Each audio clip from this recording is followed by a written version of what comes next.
music with my bro. Willing to dig it, yes or no? Here we go on with the show, the Hear Me Out Bro podcast. Hey everybody, welcome back to the Hear Me Out Bro podcast. My name's Clark. I'd like to introduce my brother Erik. Hey everybody. As always, you can find our playlists by searching Hmobp on YouTube. All of our playlists and episodes are uploaded there, so you can listen along. If you have any questions or comments, you can write to us at hearmeoutbropodcast@gmail.com. We also have a Facebook page called the Hmobp, the H-MOB, where we post episode updates and goofy inside jokes from the episodes. And so this week's episode, we're getting in our time machine to go drink some new Coke and play on a brand new Nintendo Entertainment System. Ooh. We're going back to the year Erik graduated from high school, 1985. Yeah, this will be my birthday episode. And we did Clark's in February, the end of February. So now it's my turn to do the same kind of thing. This episode we'll cover some of the top songs of the year because music was still pretty cool. Well, I didn't really. Some of the songs were top songs of like the years before. Era. Yeah. Yeah, but like I looked up the top 10 and none of those songs made my list. Right. Yeah, I was just looking at them and they're not quite as egregious as 1992's top 10. I don't know.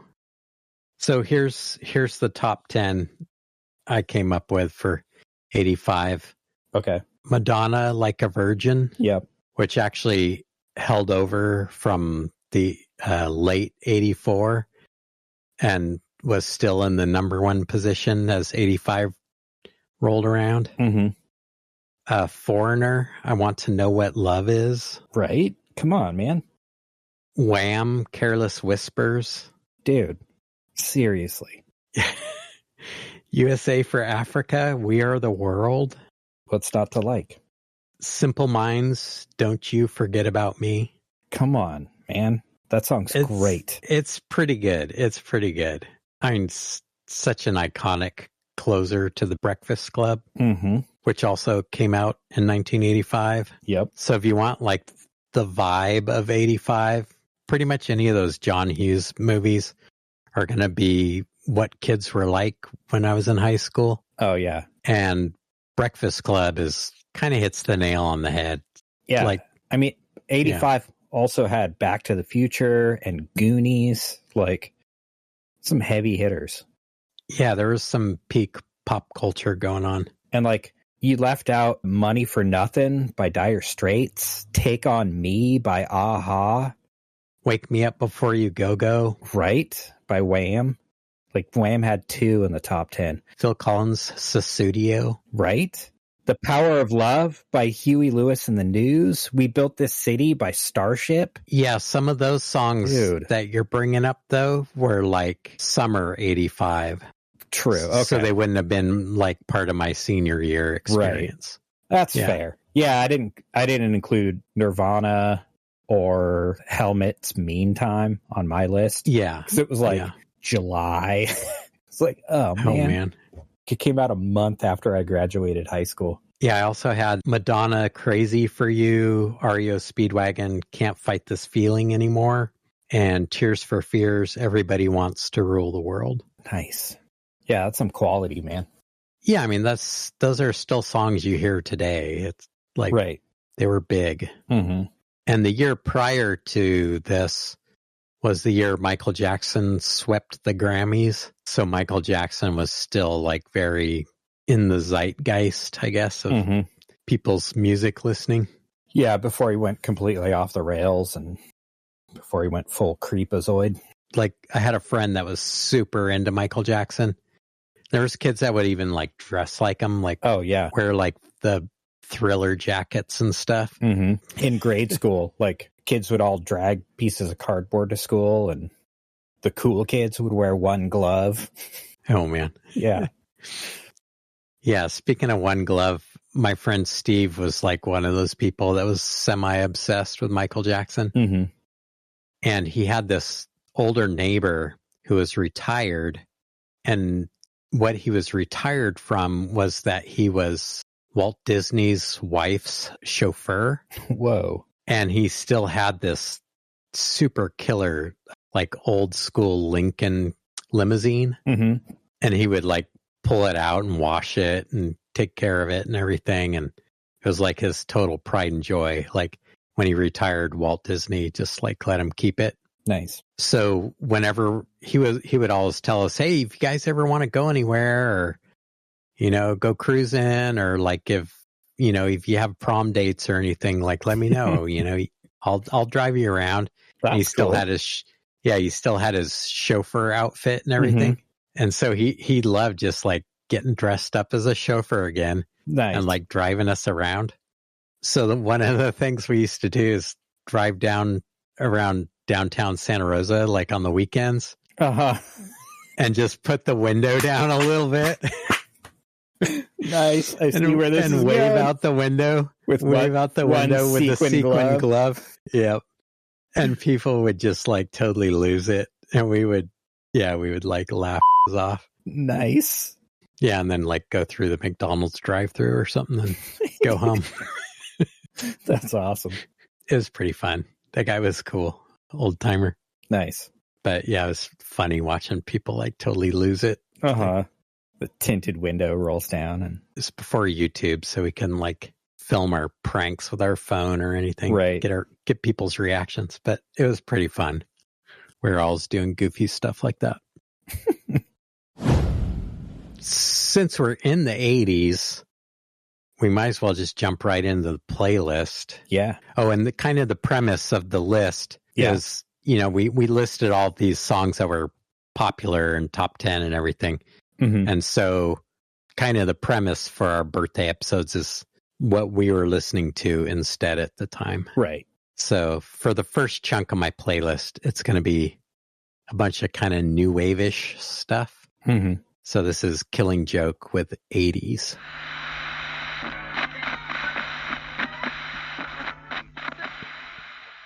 Yeah, I've heard of those guys, but I've never actually listened to them. Yeah, that song rips. Totally. Yeah, that's the song that Nirvana likely ripped off for Come As You Are. Mm-hmm. For the that bass line riff in there. Yeah. Yeah. Do do do do do do do do. Mm-hmm. And there is a Damned song that sounds kind of like that too. Mm-hmm. But I'm pretty sure they got that riff from Killing Joke. Yeah, it's pretty spot on. Yeah. Just slow down slightly, And like I shaved my head my senior year, but prior to that, like I kind of looked like the drummer in that video a little bit. Mm-hmm. You know, I had like the long bangs over one eye or whatever. Mm-hmm. There'll be another doppelganger drummer tie-in a little further down the list. So nice. Yeah, during high school, I kind of looked like the drummer in that video a little bit. Cool. Killing Joke's pretty cool. And like my latest musical project we've been working on kind of harkens back to like the heavy, dark kind of 80s stuff. Mm-hmm. A little bit new wavy. Mm-hmm. But yeah, I always liked Killing Joke. And yeah, a little bit punk, a little bit new wavy. yeah. Sort of like almost proto-emo, but like still pretty angry. Yeah, not quite goth, but Mm-hmm. goth adjacent. Right. Still a rock band. Yeah. As Billy Joel says, it's still rock and roll to me. Oh, man. Yeah, the guitar player like totally had the like 90s, like, or not 90s, early 2000s Hot Topic punk look locked down. It's like, Yeah, I like his little like priest collar that he's got on. oh, okay. No, I'm thinking of the bass player then. Yeah, The bass player. Yeah, the like black shirt, red tie, black waistcoat. Oh, yeah, totally. Like, yeah. Yeah, I think the guitar player in there, I think he wants to be your father figure. Yeah. Okay. Yeah. Yeah. He had a good look too.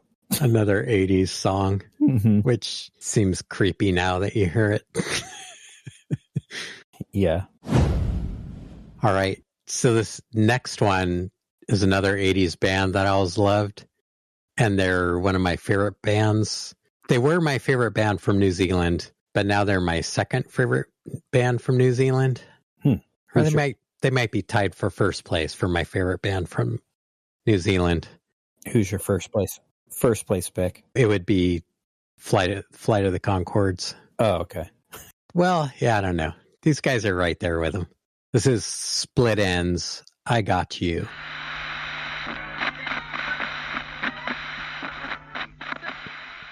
There were some hairdos going on in that video. Yeah.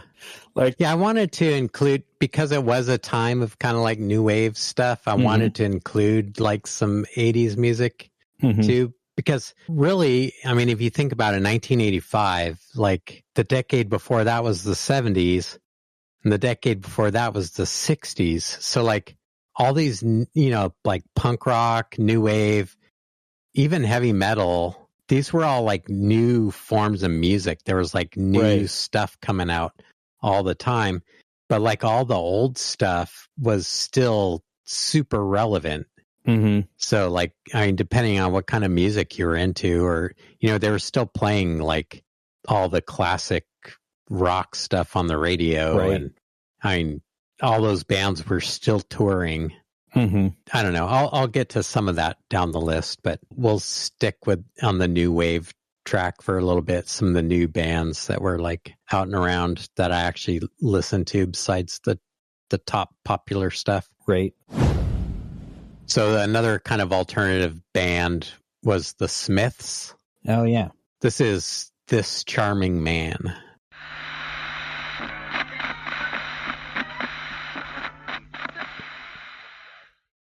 Yeah, the Smiths are one of those bands that I've tried to get into like multiple times. Because like they're good, they're great, and like I've always had friends that were into them, but it's like I don't know, they never quite get me. Yeah, they're just like yeah. I mean, I can appreciate it, just Yeah. I like them. I get them. Like Johnny Marr did some really cool guitar stuff. Like Morrissey's cool, I mean, right. He's a little bit fruity, and like even the topic of the song is a little bit fruity. I'm not anti-fruity or anything. Right. But like that was like kind of a reality in the 80s growing up in the Bay Area. Like I remember like talking to people and like, oh yeah, you're into punk rock too. Oh, that's cool. Like people asking for my phone number and stuff. It's like, oh yeah, whatever. And my friend's like, that guy's gay, right? Oh, really? Oh, okay. At the same time, it was like, there was all these horrible films that came out back then, like Risky Business, Porky's. Like all the media coming at you was like, if you're a virgin, you're a total loser, right? Yeah, and that's it's so stupid. If you're not like, not even borderline rapey, but just like, if you're not just full-blown rapey and or just a sex pest, like you're not a real man. Like, it's all about like, I guess. I mean, there were like, I don't know. Locker rooms were like still a thing, and there was definitely some locker room kind of vibes or whatever, but I don't know, the same dudes that would harass you about stuff or like get in your face about things were like the same football players that on Halloween would dress up as a cheerleader. Right. So it's like, come on, dude. Well, it's funny. It's funny then. Is it? Yeah. But anyways, yeah, we'll switch the topic. But yeah, I like that song. Maybe just because he talks about riding a bicycle and being a country boy, which is kind of like how I kind of felt at the time. Right. And we weren't like country, but like there weren't sidewalks on our street, and we had goats and gardens and some of our neighbors were like true country, you know. Mm-hmm. I don't know. That was a vibe for me. And that's kind of where I'm at now. But I don't know. As you'll see from this playlist, it's like I get along with everybody and I like a whole lot of different things. Right. All right. This next one is another song that I really liked at the time. Like I liked kind of like sophisticated stuff and like R&B kind of stuff. And like, you know, I played guitar and I played drums and I liked just all kinds of music. And I would just, there's different elements that I liked, but I liked a lot of the elements that this band had. And they were popular since the 70s also.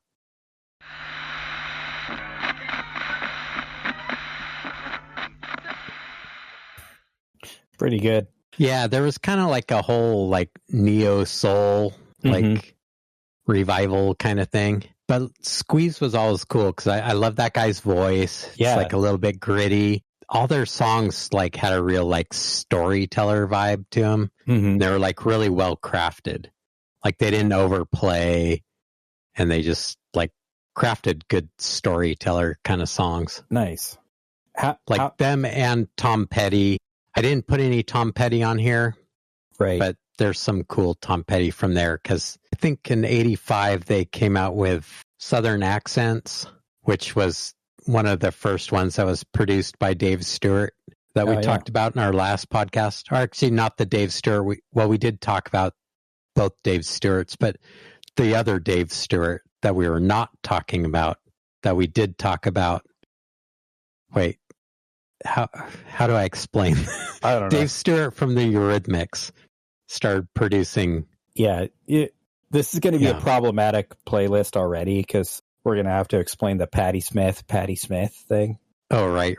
Like I just looked them up on Wikipedia because like it kind of looked like it was like two sets of brothers because like the singer and the keyboard player look a lot alike. And then like all the other guys in the band look a lot alike, but they're like, I was like, whoa, what if it's like two sets of brothers? But it's not. Like there's no names in common. So Split Ends is a pair of brothers in the band, but not Squeeze. Yeah, not Squeeze. So this next one is some of the guys, like we were all big into Bauhaus in the 80s. And some of our friends were like pretty gothy. And I dabbled in the gothy stuff, but you know, I never like wore eyeliner or painted my fingernails black or anything. Yeah, it wasn't so much a lifestyle back then. Like, well, it kind of was back then. It just wasn't for me in particular. Yeah, I don't really remember it being like as much an identity. I don't know. I guess it was, but well, it was for some people. Yeah, I guess. So, this next one is some of the guys from Bauhaus. This is Tones on Tail, and the song is Go.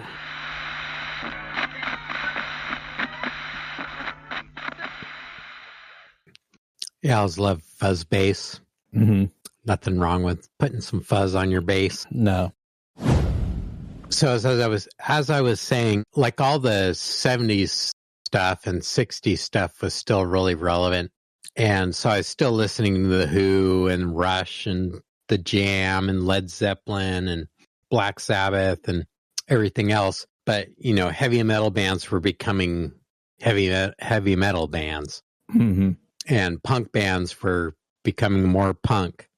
And like everything was just becoming more and getting refined. So I was still listening to The Jam, and The Jam was kind of shifting into like a little bit of a neo soul kind of vibe. Yep. And in 1985, and I didn't include them on here. I had them on here, but the list just kept getting longer and longer. But the Style Council came out with Cafe Blue. So that was even more neo soul. But I always loved The Jam just a little bit more. So this is The Jam with Happy Together from the album The Gift.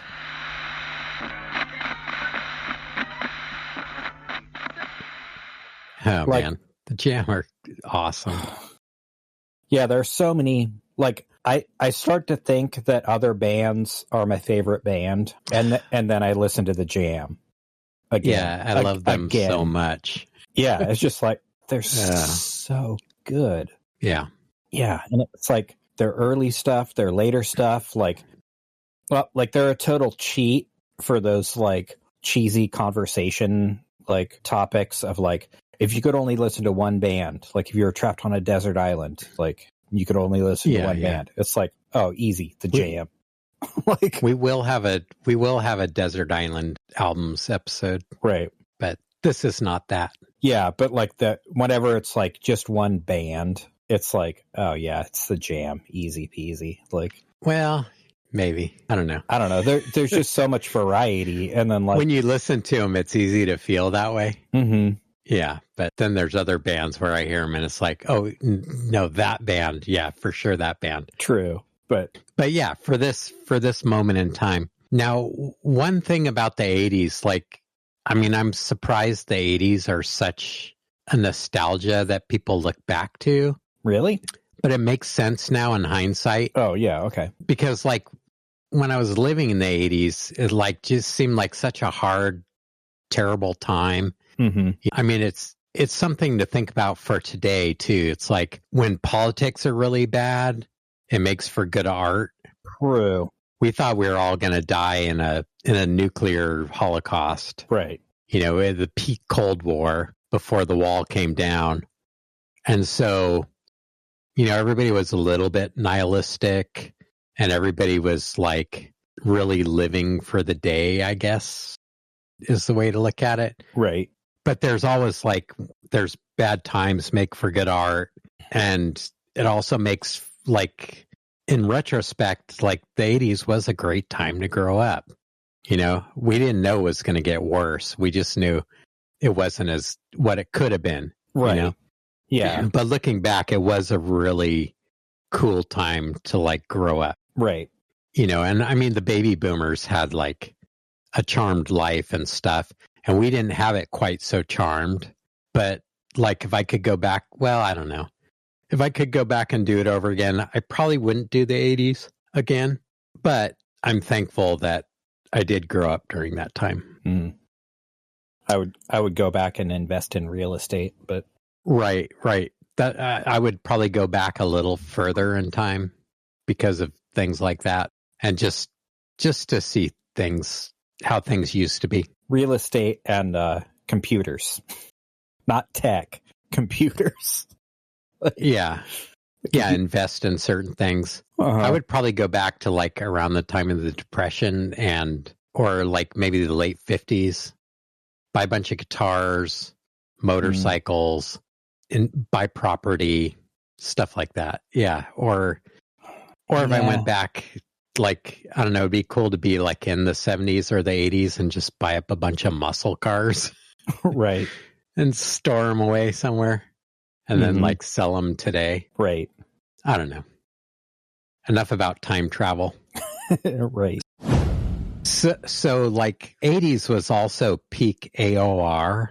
Uh-huh. And I love AOR. Like the playlist is kind of all over the map, but like I love all kinds of music.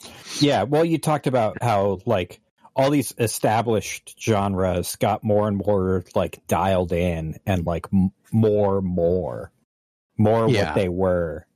And so it was like I was kind of a punker, but I hung out with all the metalheads. Mm-hmm. And then like in my own private time, I loved like the AOR, like cheesy rock stuff. Right. And I loved a well-crafted song. Mm-hmm. And then at home, you know, like your exposure to music was MTV and whatever. And, you know, I still had like a bit of, even though I was a punker, I still had like a little bit of a like stoner vibe from growing up in the 70s. So like this list is pretty long, but we'll burn through these next ones pretty quick. Okay. So this next one is on the AOR tip, and there was some great ladies in rock. I mean, like Pat Benatar and everybody else. But like one of my favorites and this song is great. It's Scandal with The Warrior. The Warrior. Yeah, you got to get it right. Got to pronounce it right.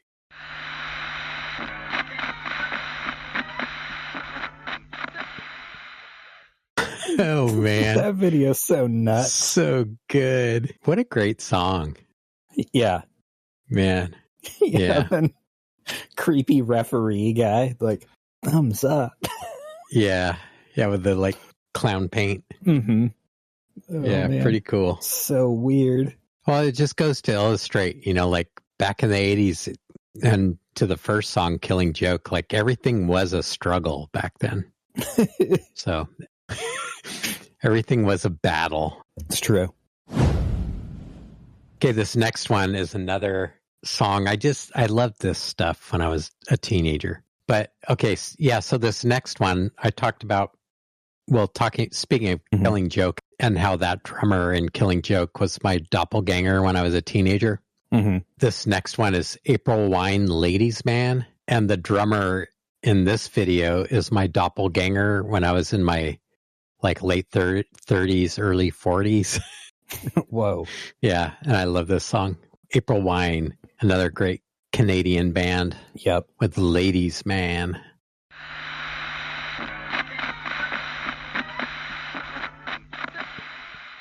Yeah, April Wine's great. Yeah, they're pretty cool. Just solid rocking. Yeah, I wanted to be a ladies man when I was in high school, but just wasn't happening.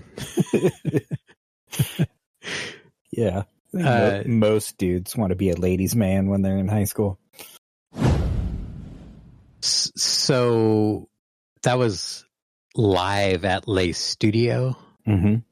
And this next one is another Canadian band. And I don't know if this one's live at Le Studio or not, but I love this song because like there's a band from Sweden called The Soundtrack of Our Lives. And I saw some YouTube video like a couple weeks ago. It might have been like Peter Santello. I think it was Peter Santello. And he was talking to this old artist guy down in Key West. And the guy said that your life is a movie and you're the director of your movie. And so if you don't like what's happening, just change it. And okay. And like thinking of like the soundtrack of our lives, like for me, like Rush kind of was the soundtrack of my early life. Right. And Subdivisions was like right smack dab in that era from Signals when Signals came out. And, it talks about in the high school halls and all that stuff. It really speaks to like the teenage mind, like trying to find your way. Right. So this is Rush Subdivisions.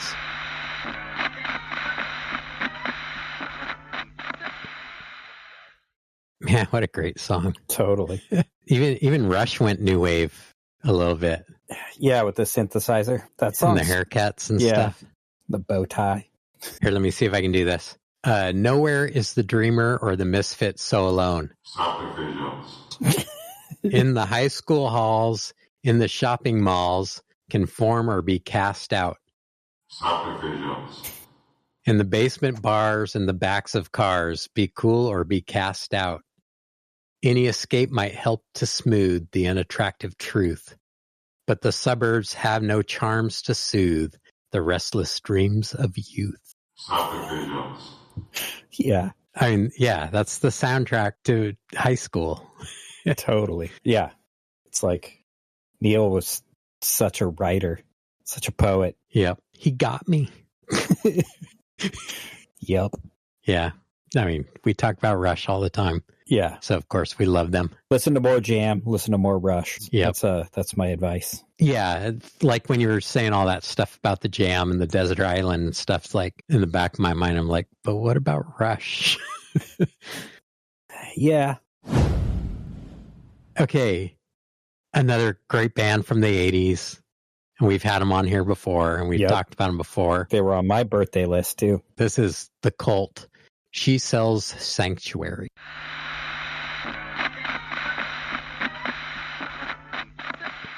Yeah, so rad. Great band. Yeah. Yeah, like with the like in this time period, you still had all the old guitar heroes, and there's going to be some coming up on this list. You still had all the old guitar heroes, but there was like new kind of guitar heroes too. In the beginning of the 80s, everybody thought keyboards was going to replace guitar. Mm-hmm. It's like, nah, sorry. Guitar is just so emotive. Right. It's never going to go away. Well, never say never, but I hope it never goes away. Right. So, yeah, like Bon Scott passed away in 1980 and Back in Black came out. And like, I never stopped loving AC/DC. Mm-hmm. So this is AC/DC, You Shook Me All Night Long.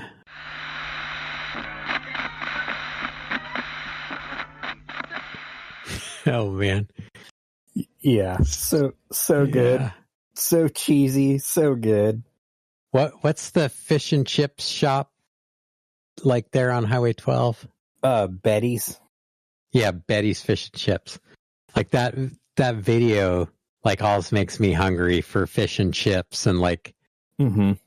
like around that time, like high school, like mom and dad, every once in a while we like would get Betty's Fish and Chips and bring it home and like watch a movie or something.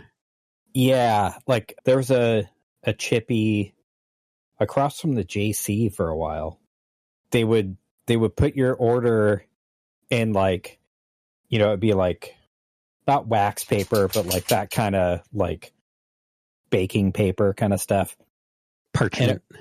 Yeah, parchment paper. But it was like printed with newsprint, but like not real newsprint, like total like harken back kind of Was thing. an old Alf Tepper comics or something. Yeah, it was pretty cool. So like whenever we went to the Sawyer's newsstand and got comic books and dad would get track and field news, we'd like go there and then like watch like the track team at the JC. Oh, like, nice. warm up and do practice like at the Yeah, that's right. field there. By the time you were a teenager, what used to be Rogers Drive-In, which had the best hamburgers in Santa Rosa, according to the Sonoma County Water Agency polling. Oh, that's true. Yeah, there was Rogers Drive-In. Was by the time you were a teenager, it was Jalisco's across from the JC. Yeah. When we would go watch track meets at the JC, we would go to Rogers and get hamburgers. So, yeah. Nice. Dad was a creature of habit. Sort of like I am. A little bit. Also, around this time, the classic lineup of another band I've never stopped loving returned. This is Deep Purple, Knocking at Your Back Door. Oh, man. These are not Neil Peart lyrics. No. These are closer to AC/DC lyrics. Closer to that last song, yeah.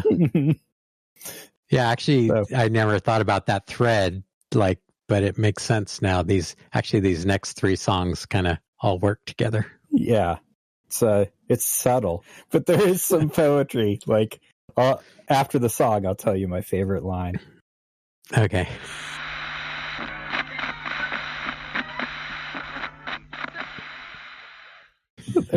There's a lot to unpack there. The like post-apocalyptic like Mad Max video full of like biker archaeologists excavating instruments and the feral everything groupies. was a struggle in the 80s. Yeah. We really thought that was going to be the future. But it's like a 6-minute song about it's like, come on, guys. It's like it's just slightly less on the nose than AC/DC. It's like, well, I don't know. It's about the same. Yeah. But yeah, I love that line. Now she eases gently from her Austin to her Bentley. Oh man. It's like, oh man. I think the first time, cool lyric. Yeah, like I had their greatest hits, and then I think I had greatest hits, then I had like Deep Purple, one of the like the first or second album, but like the first, like Deep Purple 1, like lineup 1. Oh yeah. And then like early Purple with Rod Evans. Yeah. And then I had Coverdale era. What's the Stormbringer? Stormbringer. Yeah, I was trying to remember. Yeah. I think I might have gotten that one after, but then like I had this album and I listened to it like almost nonstop. Like it's such a good album. Heavy rotation. And then like the first time I heard that song, I'm pretty sure I did a spit take. Oh man. like oh man.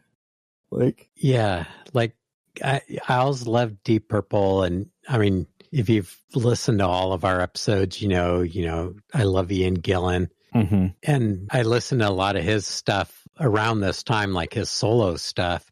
So it was so cool when like they all kind of got back together with the classic lineup, right, and put this album out. It's like, oh man, awesome, right? Yeah, it doesn't disappoint. No, it doesn't. And you get all those guys in the same room. Yeah, something's going to happen. Right. I mean, Ian Pace. Oh, man. Yeah.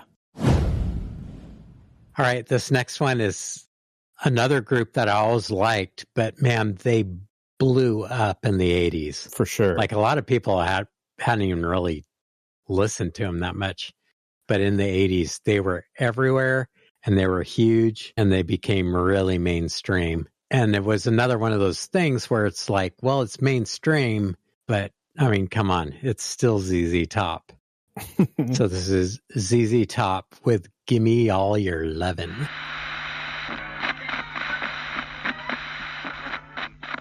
Oh, man. So good. To be like so iconic that like you have a hand signal that like you do that thing and everybody knows exactly what it is. Yep. Like that's legendary right there. Yeah. What were you saying before about like you're the director of your life, and if you don't like it, like, you know, change the movie you're in. That's one thing. But yeah, sometimes you need Force Ghost ZZ Top to toss you the keys. Oh man, yep. It's like they're like fallen Jedi masters. Yep. Like, yeah, man. Like, yeah, great those hotties aren't gonna wait for you. You gotta jump at the chance, kid. Gotta take the wheel. Yep. Literally and figuratively. Okay, this next one was like kind of the new face of heavy metal coming in a little bit, besides the new wave of British heavy metal, which was very 80s also. Mm-hmm. But like most of my friends were older than I was. So really like my senior year, I didn't really have a bunch of friends like I did when I was a junior, because all my friends were a year older than I was. Mm. And one thing did happen, though. There was a Catholic school in our county, and they kicked all the punk rock kids out of there. Whoa. Like they came up with a dress code, and if you had any kind of punk rock leanings, you couldn't attend there anymore. What's that school? Is it Cardinal Newman? Or? Yeah, Ursuline and Cardinal Newman. Yeah. So all the punks got kicked out of the Catholic school, and most of them came to our high school, Santa Rosa High School. So I kind of had like a whole new batch of friends, and I won't name names, but I did have some friends that stayed on an extra year to finish school. So even though it was like one of those bittersweet things, you know, it's like, oh man, it sucks that you're here, but I'm glad you're here right. in a way. But I did have two friends that were a year older than me, and they were Tom and Nick.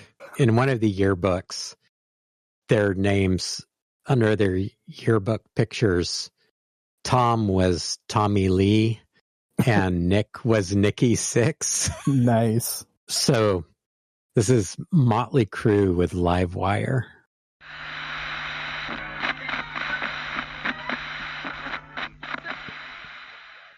Oh man, so good. Yeah, hair metal was just starting to become a thing. Yeah, it's like you just, I don't know.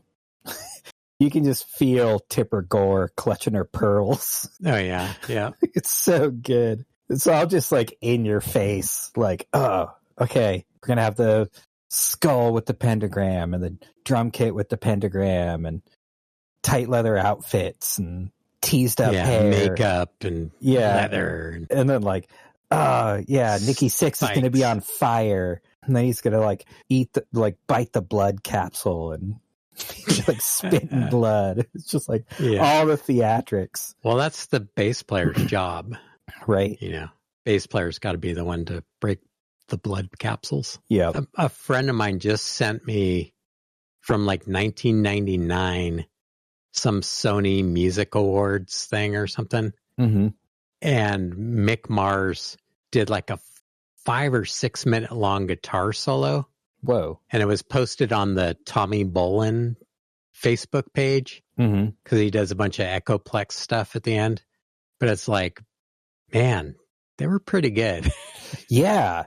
It's like, they had all the shtick and like, the image and stuff. But like, I remember like famously there's the like Metallica was always trying to like nail down their sound, and they kind of had like an unofficial like Sunset Strip rivalry with Motley Crue. That it's like, oh, you guys are all just style and no substance. And then their album with Dr. Feelgood on it came out. And like that whole album is just so beefy. And it's just like, it sounds... I mean, they're cheesy, but I don't know, they're fun. Yeah, they're fun. And it's like, you could take or leave, why am I blanking on his name? The singer's voice. Vince Neil. Yeah, Vince Neil. Like, in this song, it's like, it's perfect. Like, it's so good. Yeah, like, early Crew. But like, he got a little screechy, little shrill later on. Yeah. But like, on that Dr. Feelgood album, like, dude, they sound freaking dynamite. And like, that was the moment where like Metallica was like, oh, okay, I guess we got to rethink. Like, how come our stuff doesn't sound as heavy as that? Like, as Crew. Yeah, as Crew. It's like, maybe we need to rethink what we're doing and stop being such dickweeds to our bass player. And like, oh man, like, then we could sound that good. It's like, yeah. Yeah, speaking of old heroes and guitar heroes, it wasn't 1985, but it was 1984 when this album came out. But it was still very much in the air. This is Van Halen with Panama. Nice.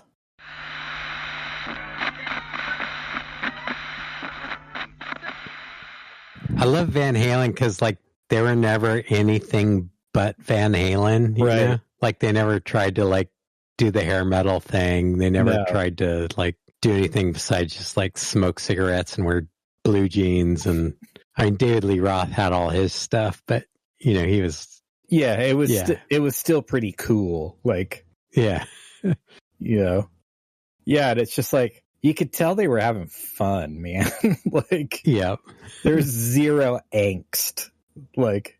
You don't like that little bridge part? Well, yeah, no, that one's okay. I just don't like it when he, like, I don't know, when he really hams it up. Like, there's that one song where, like, it's supposed to be, like, the producer, and he's like, come on, Dave, give us a break. He's like, one break coming up.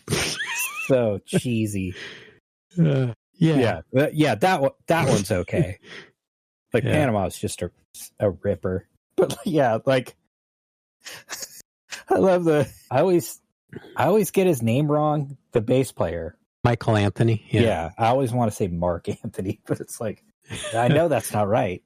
I know that's the Roman dude. Yeah, Michael Anthony. Like, David's doing his little breakdown, like, ad lib thing, and like Eddie's there playing in the background, and then Michael comes like, boop, just jumps in and just like sticks the landing and just like, hey. Oh man.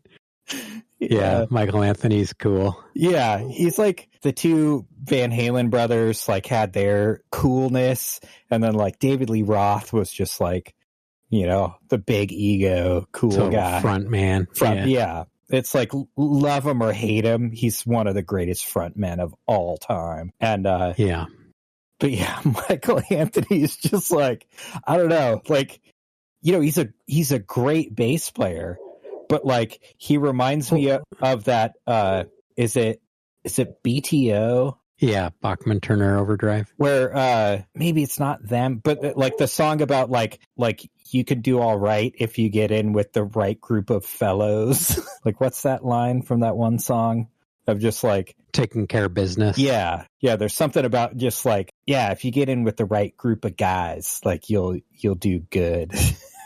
It's like, well, but Van Halen wouldn't have been Van Halen without Michael Anthony because for sure. But because not only his great bass playing, but he does the really high background vocals. Mm-hmm. Like if you listen to like On Fire and songs like that, that's Michael Anthony's backup vocals. And even David Lee Roth has said, yeah, like we wouldn't have been anything without him like backing us up like that. Right. Yeah. But he's like kind of low key about being like the power behind the throne. Like he just seems like this average Joe. Yeah. He knows he's an also ran, right? But he's also a bro. Yeah. And he's and Sammy and him are like still like totally tight bros, like to this day. That's awesome. Because it's like, he's good people. Mm-hmm. Yeah, I've always like he's lived rent free in my rock and roll heart. Like, yeah, as long as I can remember. That it's just like, dude, like that guy's low key the cool one in the band. Yeah, and like the best advice for like if you want to get into a band, like sure, learn to play your instrument as well as you can, but it's more important to be a good hang. Right. Than it is to be like some kind of prodigy or something. Oh yeah. And if you're a good hang, who can like probably like pull your own weight before you guys get roadies and you play bass, like you're the trifecta. Like yeah. Like how many bass players were guitar players that ended up playing bass? Oh man. Of just like, well, we already have 2 guitar players. Okay, so like I said, I was a bit of a metalhead also. And so the next couple songs are pretty metally. Mm-hmm. I think we've talked about it on the show before, like how when Bon Scott died, it was like, man, what's going to happen to AC/DC? And then they come out with Back in Black. Yep. And then it was kind of the same thing with Iron Maiden. Like when Nico McBrain replaced Clive Burr, right. It was kind of like, what's going to happen to Iron Maiden? And so like the first album he was on was Peace of Mind in 1983. But then the next album following that was Power Slave. And I loved the early Maiden stuff because that's like what I came up on. But Power Slave is still my favorite album of theirs. So this is Iron Maiden, Back in the Village.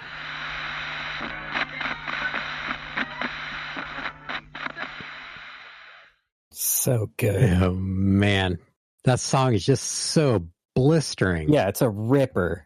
Like there's so many awesome songs on that album, but that one's just like it just starts and just rips the whole way through. It's killer. Yeah. Like this time in the 80s, there was kind of a meridian. Like there was, Jimmy Page, Jimi Hendrix, then Eddie Van Halen came along and like reinvented guitar again. Mm-hmm. And then Randy Rhoads came along and reinvented guitar again. So there was like, I'm like old enough to where like Eddie's the man. But then there's people younger than me, like the next grade down. Well, not grade down, but a year younger than me, like Randy's the man, Right. So like it was kind of this meridian of guitar hero-ness. And I talked earlier about how everything was a struggle and a battle, like the warrior and, everything's like post-apocalyptic and stuff. But there's 2 things that'll help you win the fight. And speaking of Randy Rhoads, like Randy joined Ozzy. Ozzy was a thing. Wasn't exactly, I liked Ozzy, but it wasn't my total cup of tea, like it was for some people.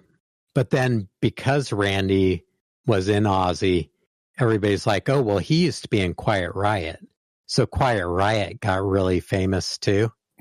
like kind of as like guilt by association, I guess. Right. But I was never that into Quiet Riot. They were all kind of like cheesy to me. Yeah, But I mean they were okay, but yeah, they did. they were have okay. Yeah. They were okay. But like, you know, like they did the cover of Slade, and it's like, come on, feel the noise. yeah, it's like, well, why not just listen to Slade? Yeah. You know, yeah, the guy sounds like him, but yeah, I don't know. Yeah. But anyways, I mean, they famously like came out and were like, yeah, we never would have done that, but like the studio really leaned on us, and yeah, we totally felt like we were selling out, and then like we got like it was a huge hit, so it was like, well, okay, maybe they were kind of right. Like, I don't know. And it's like their the paycheck. Yeah, take the paycheck. Their version of that song is still, you know, it's cheesy, but it's rad. It's cheesy, but it's good. Yeah, and it's like the time. Yeah, you can't help but like pump your fist. Like, yeah, it's good. But there was Quiet Riot, right, which I wasn't the hugest fan of, but I did like Riot, like just straight Riot. Mm-hmm.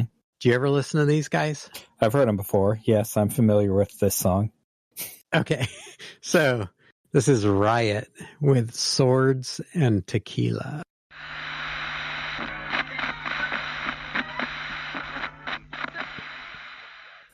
Yeah, Riot's pretty cool. Yeah, Brian Posehn, I don't know if he still does it, but on some streaming radio service, he has a music or like a radio program called Grandpa Metal, or like Grandpa's Metal Archives or something. And that's the first time I heard Swords and Tequila. It was like, whoa, what? Yeah, Riot's pretty cool. Like, all their album covers have this weird sloth mascot. Mm-hmm. They were an interesting band. Yeah, and they were cool. They've got Y&T vibes for sure. Oh, totally. Yeah, like they're that kind of that like street tough, like late 70s hard rock. Yeah. Yeah. So I would have loved to have been like a Yngwie like shredder guitar master or whatever, but I just wasn't quite there good enough, you know? Yeah. Or, well, not quite there, but like not even anywhere near there. Right. Yeah. I mean, that guy is like he's really good at what he does. Yeah. But what he does, you know, or like Eddie Van Halen or something, just a total shredder. Okay. Yeah. A guitar god. We're not going to get into Yngwie Malmsteen and how he's like the one person Ronnie James Dio wouldn't work with. Yeah. He's cool. Yngwie's cool. Yeah, but, you know, no matter how cool you think Yngwie is, he still thinks he's cooler. That's all I'm going to say. Yeah. But, I mean, I loved all kinds of music. I loved reggae. I loved ska, you know, like second wave stuff. Right. And I also loved blues, like, for a long time, because when I first started playing guitar, that was something I could kind of do, because our grandpa Nobles, he got me a book like how to play rock and roll guitar, and it was all just kind of Chuck Berry bluesy kind of stuff. Right. So like that's what I kind of knew how to play. And then in the 80s, in the early 80s, like me and my friend Mike, we'd always play this kind of bluesy stuff because it's what we knew how to do. And that sounds cool. And then in the mid 80s, this guy Doyle moved from Texas, and we all hit it off like right away. And he was way into blues because he was from Austin, Texas, and his dad played with both the Vaughn brothers, and, you know, we're part of that whole circle. And I was already into that stuff. And it's like, whoa, you know those guys? You like, they used to like babysit you and stuff. Right. It's like, oh man, that's rad. So I got like even more into that stuff. So this next one is the Fabulous Thunderbirds with The Monkey.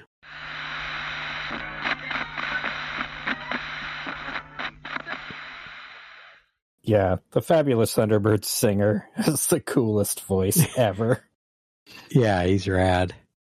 And related to 1985, Power Windows came out. Mm-hmm. This is right after I graduated. Power Windows came out, and we saw Rush on tour, and the opening band was the Fabulous Thunderbirds. Cool.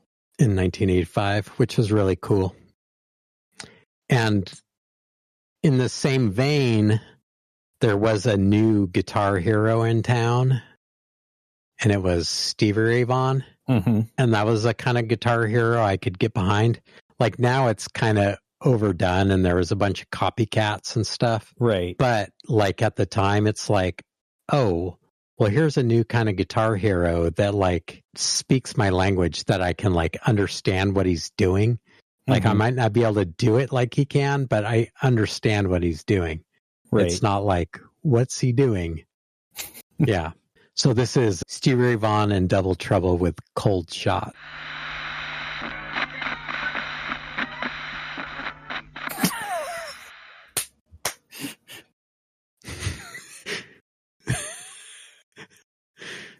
Nice. Oh, man.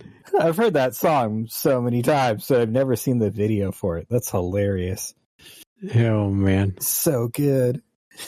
Yeah, if you can find a woman that'll put up with your guitar habit or like any of your hobbies, like hang on to that one. Totally. Oh, man. So, like I keep saying, oh, yeah, I was a punk rock kid. I was a punk rock kid. So, okay. We got some punk rock. Prove it. We got... Prove it, pretzel boy.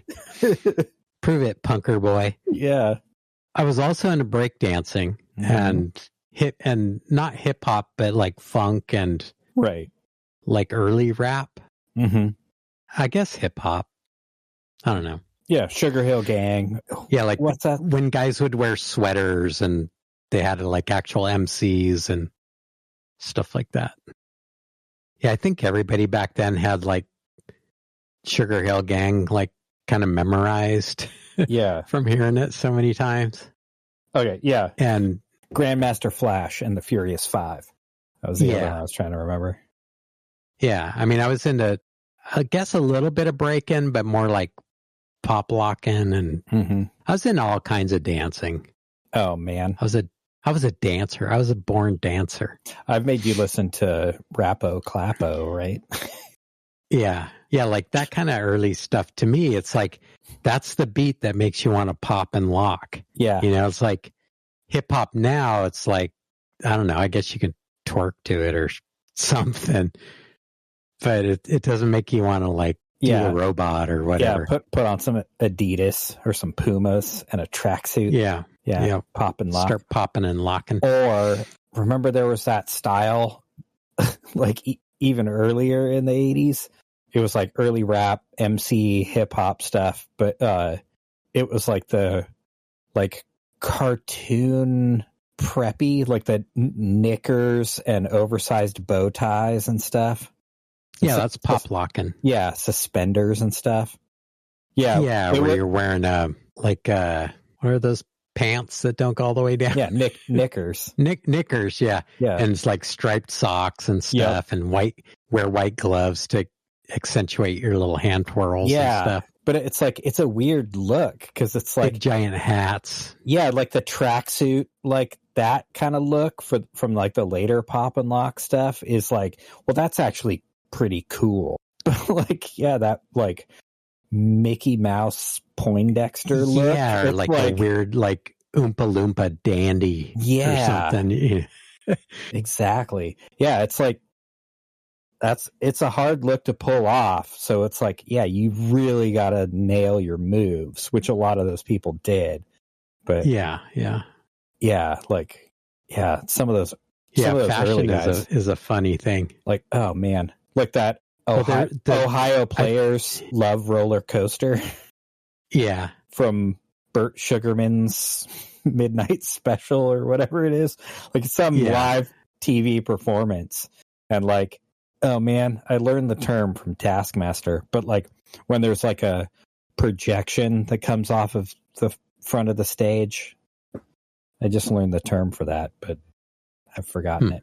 But yeah, like the little pop lock troupe comes up and does their thing, and it's like, holy crap, that's so awesome. Those guys are dressed like dweebs, but man, they got sick moves. Oh man. Yeah. Yeah, that stuff was so cool, and that's like the kind of stuff that inspired me, like more than the Michael Jackson kind of stuff. Right. Even though Michael Jackson kind of started all that stuff with the robot. Mm-hmm. And like one guy that really made it popular was this character Rerun on Good Times. Yep. And he would have little break interludes on the TV show, and everybody would freak out like, that was so cool. Yep. But anyways, back to punk rock. This is Bad Brains Sailing On.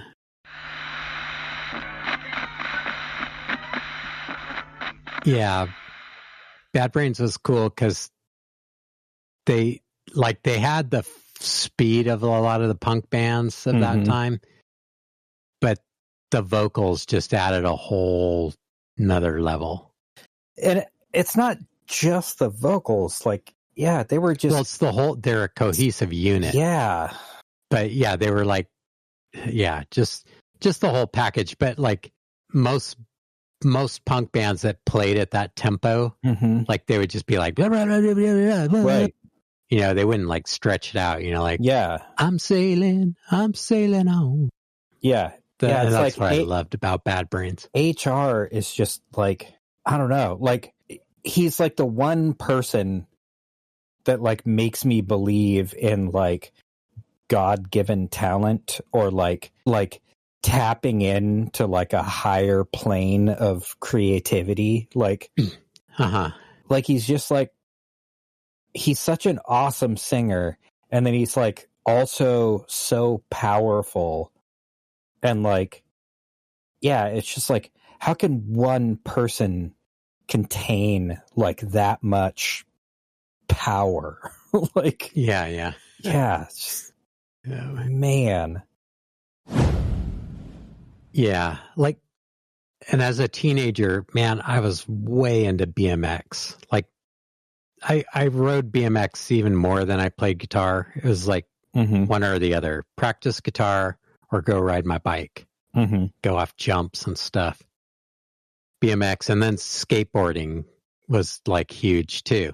Right. So it's like skateboarding, BMX, playing music, and like a lot of the like skate punk stuff like informed what we would listen to, because you know you're hanging out at a ramp after school or skating some ditch somewhere, and so like, and then like there was some older kids that all moved up to go to the JC, all from Southern California. And I mean, I'm sure we would have heard of the Southern California bands anyways, but they kind of imported that stuff when they came up. Right. And so this next one, and I love this song because, you know, like growing up in the Bay Area, it's like, you know, Jefferson Airplane and Starship, but then to hear like Agent Orange do like a skate rock version of Somebody to Love, right, is just like, it's like your favorite like pastry turned into some new thing, you know. So this is Agent Orange with Somebody to Love.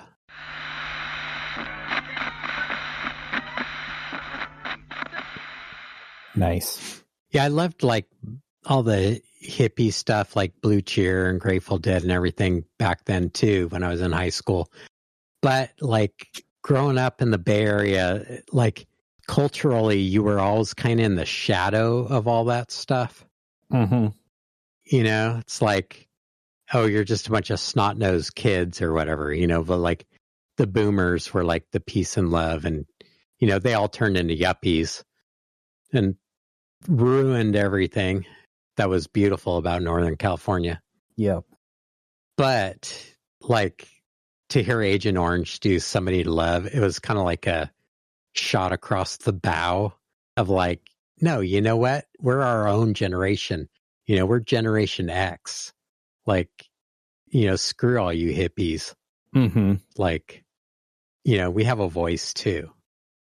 And like a lot of the early punk stuff was, I don't know, I didn't connect with it because it was all like, it was political. It was a little bit of the hippie leftover stuff, you know, about, I don't know, socialist ideas or ideals or whatever. Yeah, protest like, songs. Yeah, but like, and then they, I don't know, to me, they kind of came across as like intellectual and whiny. Mm-hmm. And like when I was a young guy, I was like disaffected. I was angry a lot. I was like frustrated. I had like a cloud of angst over me. Uh-huh. Like the whole time. So like to me, like the hardcore stuff that Black Flag did, like it had the sound and the vibe that matched how I felt inside. Okay. And so like, yeah, I love Black Flag. They're just like, they're not the prettiest sounding band, Mm-hmm. but like they totally captured like just how I felt about like wanting to smash things and like feeling like I had no chance or like no hope or whatever. Right. Yeah, this next one is Black Flag, My War.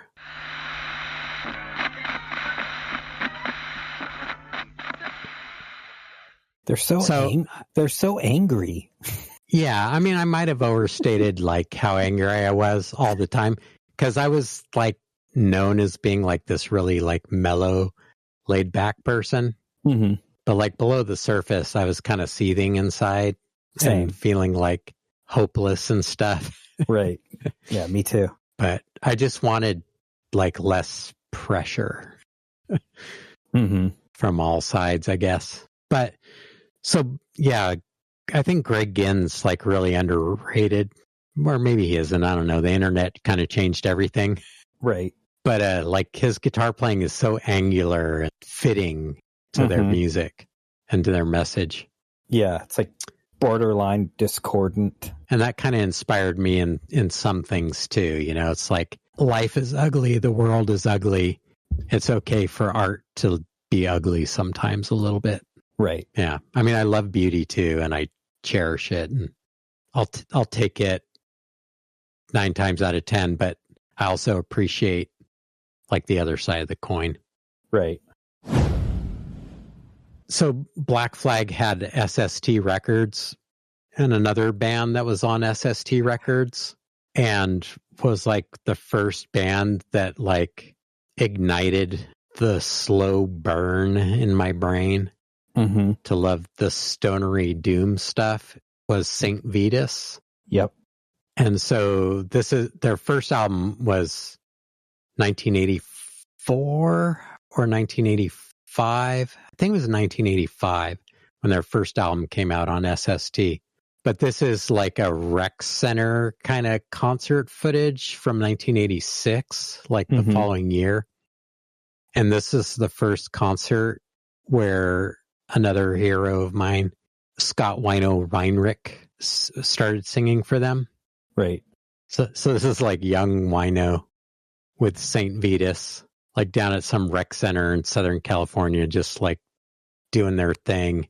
For the time, like you think about the time, like what every other band was doing, and like these guys were really ahead of their time, or way behind their time, or they were not of their time. There you go. In one way or the other. Yeah. They were out of time, to coin a phrase from Back to the Future. So this is Saint Vitus with Saint Vitus.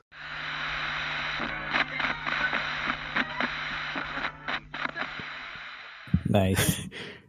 Pretty cool camera effects. Were they effects? Artifacts? Yeah, like Yeah. If you're angry, like, and there's a face in front of you that you don't like, you can either like yell at it and punch it, or you can drown it out and melt it. Yep. So do you know where their name comes from? Where St. Vitus comes no. from? So cue the music for Clark's History Corner.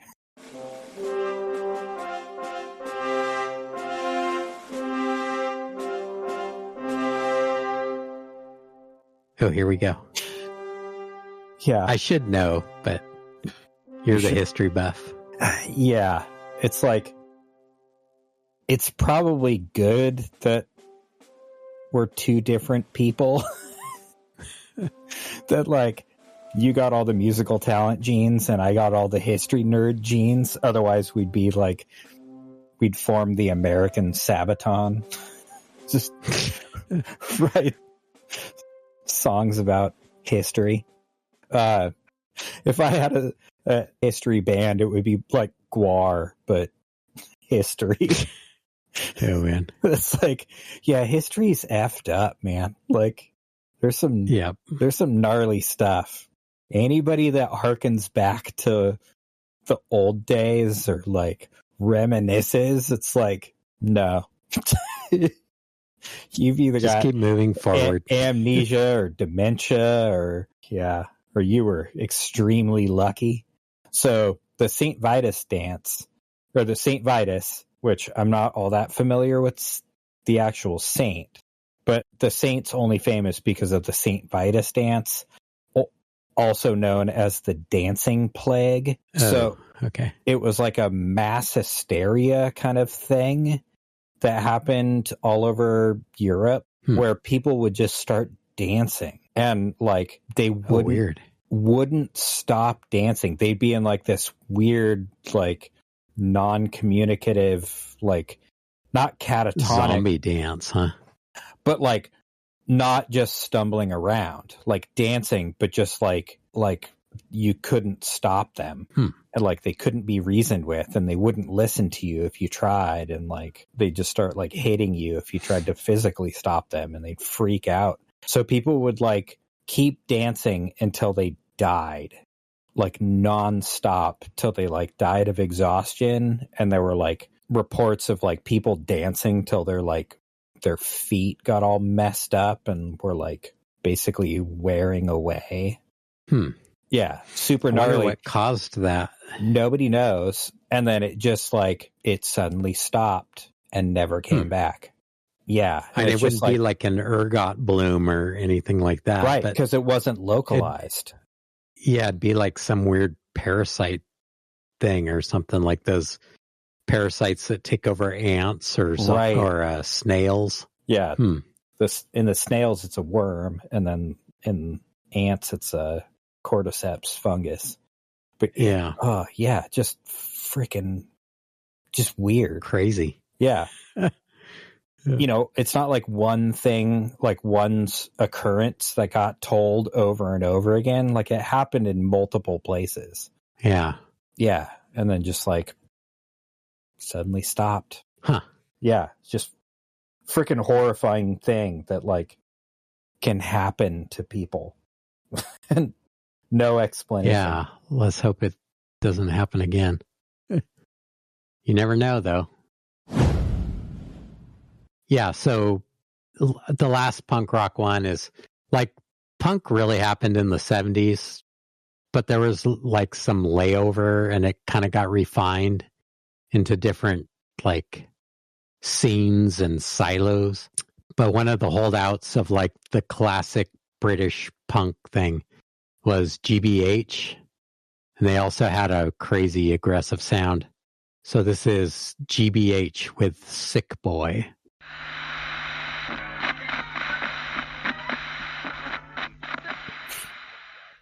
Nice. So yeah, that was like from the era where like punk and early metal were all kind of like in this like stew, you know, with like Venom and Bathory and GBH and The Exploited and Discharge and Motorhead and Tank. Like just that fast, relentless, like go, go, go. Right. Yeah. And then like stylistically, GBH like influenced a lot of kind of what you see as quote unquote punk these days, with, I think the first band that really kind of brought that whole aesthetic back was Rancid. Right. And yeah, now you can go down to Hot Topic and get your plaid suspender pants and everything. But Your bondage pants. like back then it was a real thing, like all that stuff was being invented back then. It wasn't like a trend or a style as much as it was like a DIY ethic. But it did have a style, like people part of that. Yeah, because there's to the mohawks and all that. Yeah, the like spikes and the Vivian Westwood like bondage pants things goes back to the Nazis. no, that's Coco Chanel and Hugo Boss. No, but it goes back to Sex Pistols and Public Image Limited and stuff, like back to that era. Yeah. Like that's all. That's all. PIL was like 80s. Yeah, but earlier. Yeah.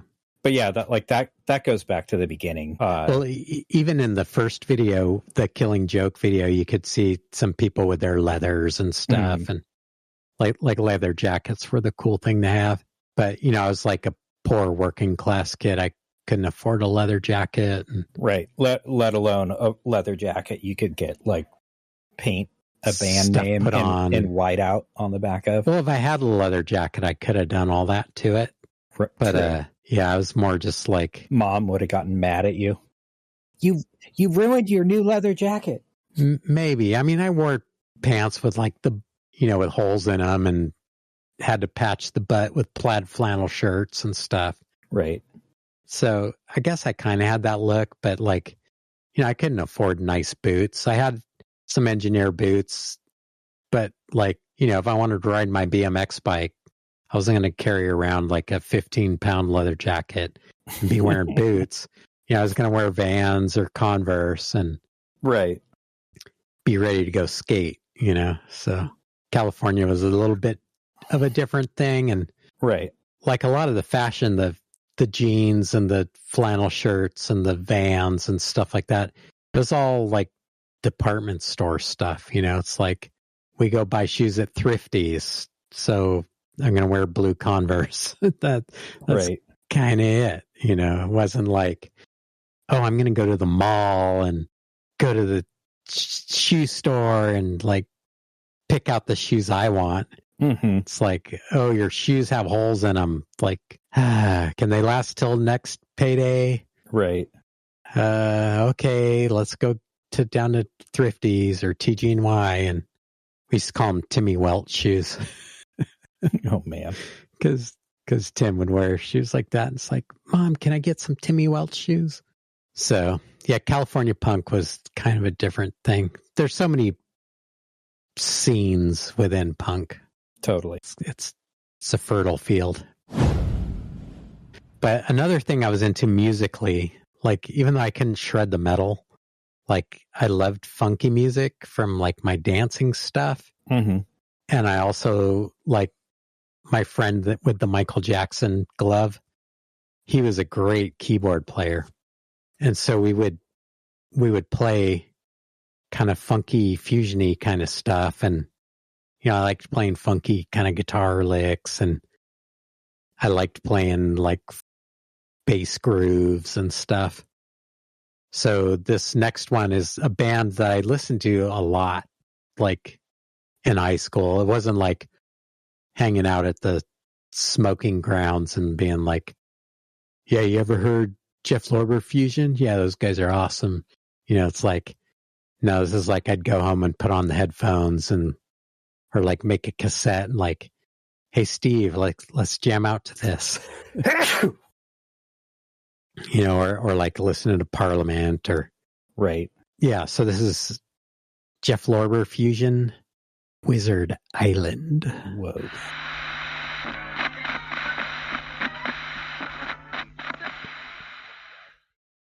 So, are you ready for Clark's geography corner?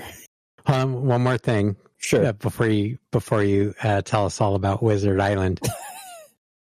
and Jeff Lorber is from that geographic area. Oh, okay. That's all I was going to ask is, do you know where Wizard Island really is? Okay, well, I'll let you get to that. But like, you know, we've talked about like the TV show themes and stuff, like Barney Miller theme and stuff. It's like, yeah, that had there's whole albums of that where like the players are even like more talented and tight and like have a tighter groove and like, yeah, like I just love that kind of stuff. Yeah, like I was going to say that it's like, that's not really my kind of music, but like they're so on. Like it's just... Oh, totally. Yeah. Yeah. Man. Like I always wanted to be a metalhead and like learn to play that, but it's like, I don't know, like sometimes your feet can't move a certain way, you know? Right. Well, and it's like the more precise metal gets, like the more sterile it gets. Yeah. Yeah. Whereas like, like all the programmed blast beats and stuff. Yeah. Or just like mathcore. Tech metal. Yeah. Metal. Technical. It's like, yeah, I mean, it's a thing, but it's like, yeah, I don't know. It doesn't have enough whatever I like. But then like stuff like that it's like, you know, there's enough funkiness and enough like jazzy keyboard and like sweet bass line. And it's just like the more precise it gets, like the more crispy and like beautiful it sounds. Right. Like if you're listening to like technical metal, like that's all in your head. Mm-hmm. But like this one makes you want to like shake your butt, you know? Yeah. It's or like, move your feet and like, yeah, you can't help but like bob your head and tap your toe and swing and your hips, you know, like I said bit. with Stevie Ray Vaughan, like I could relate to this like a little more because it's like, I don't know, it's just more clever, I guess, and like fun. Yeah, fair. But another aspect about like the R&B kind of stuff and like dance music, like, you know, I talked about wanting to being a wannabe ladies man. Mm-hmm. Like not a ladies man, like, you know, I never had like gold chains or cologne or any of that kind of stuff or like pants that were too tight. But that's not true. You wore a lot of chains over turtlenecks.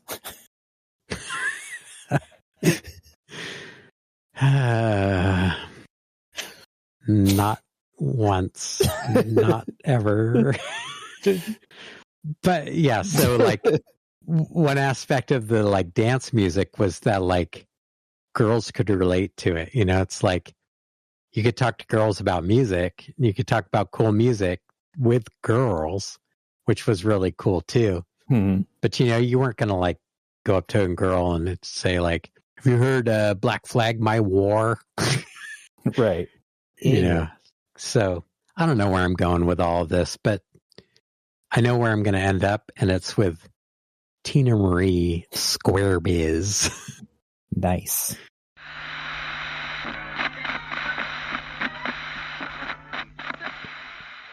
Yeah. I mean, come on. It's so good. Yeah, I had that. There was that CD compilation called Lowrider. Yeah. And that song was on there along with man. like a bunch of total other bangers. Like I never, you know, Tina Marie wasn't really a thing when I was like started getting into music, and it was just like, oh man, who the heck is this lady? What is this? And it's like, it's so good. Like every time you think like, okay, that's pretty cheesy, and then she like doubles down, and it's like, all right, you just no, it's awesome. Yeah, you're awesome. Yeah. Like you're not faking it. Like this is all real. And they could have afforded a vocoder, but why use a vocoder when you can go, I'm talking square biz. Yeah, we can just do it. Yeah. Oh man, so good. So like everybody like listen to more Tina Marie 100%. But oh man, one tiny caveat. that it's like Ooh. you listen Warm to up first. warm up first. If you're and, over a certain age, get warmed up before you put it on. There's that, but then also like Tina Marie is like so badass that it's like the algorithm can bite you in the ass. Like, yeah, you fly a little too close to the sun when it comes to Tina Marie, and like suddenly, like 3 hours later, you're strung out and listening to Atlantic Star Secret Lovers, which I speak from experience. But it's like, whoa, wait, where did this all start? Oh, right, yeah. Tina Marie. Okay. Yeah, I mean, I could have just had a whole playlist of just all the funky stuff, Mm-hmm. you know, but like I will do a show on that kind of stuff someday, Right. because like, oh man, there's so much great stuff. And like a lot of it's been sampled or heard in other songs, but like the original stuff, like when they had a band doing it, Yes. was like really cool. But then like another evolution of that is that they did have the sampling, they did have the drum machines, they did have the scratching and the DJ stuff. Mm-hmm. But then the evolution of that was like, oh, well, it doesn't have to just be recreating like DJ stuff or taking samples of things. We can do original music that has all those elements. Right. And also on the robot vibe. For sure. So to close out the set, and this was a big one, like as a break dancer, pop locker, this was like a game changer, Mm-hmm. because it wasn't like a rehash of like the same old beats or the same old like Apache break beat or Right. sample or whatever. This was Yeah. like, this is even funkier, even better for pop locking too. And it's like all original, and it's got the jazz talent of Herbie Hancock. Yep. So this is Herbie Hancock's Rocket.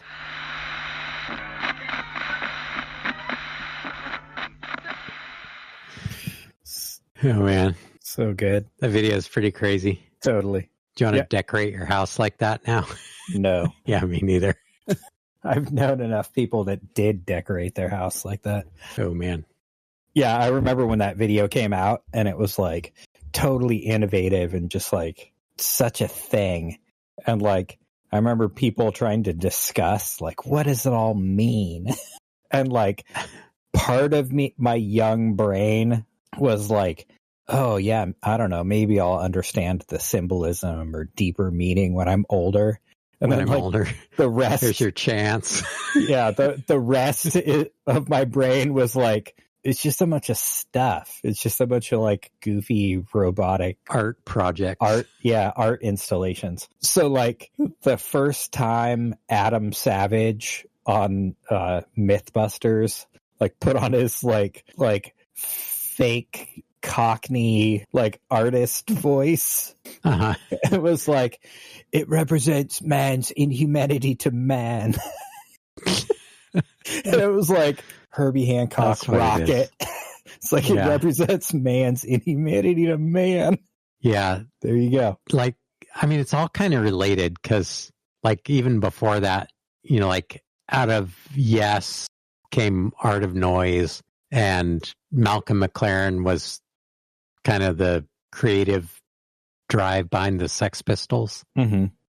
And he got into all this kind of scratching, and do you like scratching and Buffalo Gals and all that stuff? Like, Right. I don't know. There was so much cross-pollination back then. Like some people, like I was snobby, but I was snobby about whether it was good or not. I wasn't snobby that like there's only one thing you can enjoy. Mm-hmm. So, and the list is pretty diverse. And I just included stuff Yeah, that was like that's a good way current. Yeah, I just included stuff that was current, like not old stuff that I was listening to at the time. to be. Mm-hmm. You know, like 60s and 70s and 50s and 40s music and beyond. Yeah. Right. Yeah, it's a pretty good list. I liked it. As hard as that time period seemed, and being young seemed, like music did kind of help make it better. Mm-hmm. And like, that's why I still enjoy music today, because, you know, it's like, it makes life more enjoyable. For sure. So that's why we have this podcast where we sit around and talk about music. Yeah. And why we don't live in a town in central Utah that bans dancing and music. Right. What's that quote? It's like dancing about architecture or something like that. Yeah, talking about something is like dancing about architecture. I don't know. Yeah. I can't remember Although the whole Eurythmy movement might disagree with that. Anyways. Let's get that quote right. Oh yeah, writing about music is like dancing about architecture. Yeah, so I guess you could say talking about music is kind of the same. Little bit. Yeah. So Eurythmy was developed by Rudolf Steiner, who we've talked about on the podcast before. Yeah. The Waldorf school guy and the agriculture guy. Mm-hmm. So Eurythmy was expressive movement art, and like they would do these performances in this big building that was designed as part of the Anthroposophical Society. They had like a whole building like based on the architecture, and they would dance in this building to like, what was the name of the building? It's this trippy building. Like he had this whole thing. So Eurythmy was supposed to be visible speech or visible singing. Weird. Yeah. And he was really inspired by Goethe, and like Goethe designed these weird buildings, and then he designed these weird buildings.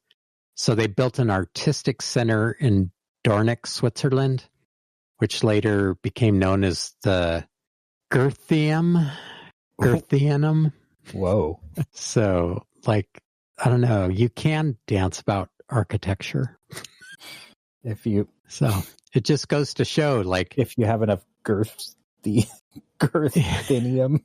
Yeah. So like, you know, don't limit your thinking into one thing, or think that like everything can only be one way. For sure. Yeah. Don't get stuck in absolutes. Yeah. All right. That's all I got. Sorry that was such a long list. It's just, no, I don't know. I understand. There were so many facets to what I was listening to as a kid. Yeah. And it's like, I'm not going to point fingers. So hopefully you found something you liked, or maybe hadn't heard in a long time, or maybe never saw got turned on some new stuff, even though we're looking at old stuff. Right. So, or maybe we're inspired in some way to revisit something. Right. Like listening to more Tina Marie. For sure. Yeah. And if you don't already listen to the jam, listen to the jam. Yeah. Just do it. If you've been putting it off, just do it. Mm-hmm. Stop making excuses. Yep. Alrighty. So next week. Oh yeah. Next week I've been kind of going heavy with the gong and the birthday episode. We kind of ran into the same thing on your birthday month. Donuts. So, yeah. I mean, you know, but if we did need to make a bigger playlist, we would probably need a bigger boat to hold all those songs. We're going to need a bigger boat next week. I'm going to I've introduced Erik to this band already, but formally via the podcast. We're going to do the deep dive. We're going to do the deep dive on one of my favorite bands. Hopefully not too far from the shore. Oh, we're going off. I'm willing to dive deep as long as I can jump right back out really quick and run across the water like Elmer Fudd. Well, we'll see about that. When I introduce Erik to Shark in the Water. Oh man, I have a joke. It's just at the tip of my tongue. No, it's not a shark joke. Yeah, the band we're going to talk about next week, they sometimes intersperse their live sets with Facts. Shark facts. And they read off shark facts, whether they're true or not. Yeah. Yeah, I'm looking forward to it. The stuff you already turned me on to is like, okay, I'm going to hold off because like I want the full sensory experience. Yeah, they're really, really good at what they do. So speaking of Elmer Fudd, and this joke is pretty intersectional to like a lot of stuff we talk about on our podcast. Yep. So Daffy Duck and Elmer Fudd break into a distillery. Okay. And Daffy Duck turns to Elmer and he says, "Is this whiskey?" And then Elmer Fudd says, "Yeah, but not as whiskey as robbing a bank."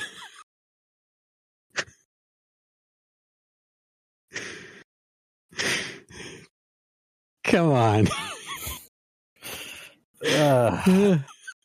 Did you learn that joke from Alan? No. That does sound like an Alan joke. Right. All right. So our brother-in-law is like the king of pungent puns. All right. Yeah. So tune in next week. Yep. Put on your trunks. Put your zinc on your nose. Yep. Put on your floaties on your arms. Yeah. Definitely need your swim floaties for sure. Are we calling next week Shark Week? Or are we going to do an actual Shark Week episode during Shark Week? I mean, Discovery Channel used to be cool. I mean, you know, they had Mythbusters. They used to air BattleBots. Yeah, I haven't had TV forever. So. Yeah, they've definitely gone like the History Channel, where it's just all a bunch of. It was all like ancient aliens. Yeah, it's that kind of crap. Yeah. And fake history stuff. And they only bring you Shark Week one week a year. Yeah, we'll bring you Shark Week 2 weeks a year, or at least this year. Yeah, we'll do two. We'll double up on the shark episodes. Yeah, we'll have another one this summer. Give you a beach playlist with a shark theme. Beach party. Yeah, for when you go out to the shore. Yeah, hope everybody enjoyed listening to some sweet sounds from the mid 80s. Yeah, and next week we'll catch up on our reader mail. We skipped this week because it was kind of a long list. So yeah. Hopefully it'll whittle down to a decent listening length for the episode. Yep. Alrighty. Well, thanks for listening. Yeah. Send us a message if you have any favorite songs or memories or bands from the 80s. If you're an 80s kid. Yep. Like, let us know. So, all right. Thanks for listening. Bye. Bye. Checking out music with my bro. Willing to dig it, yes or no? Here we go.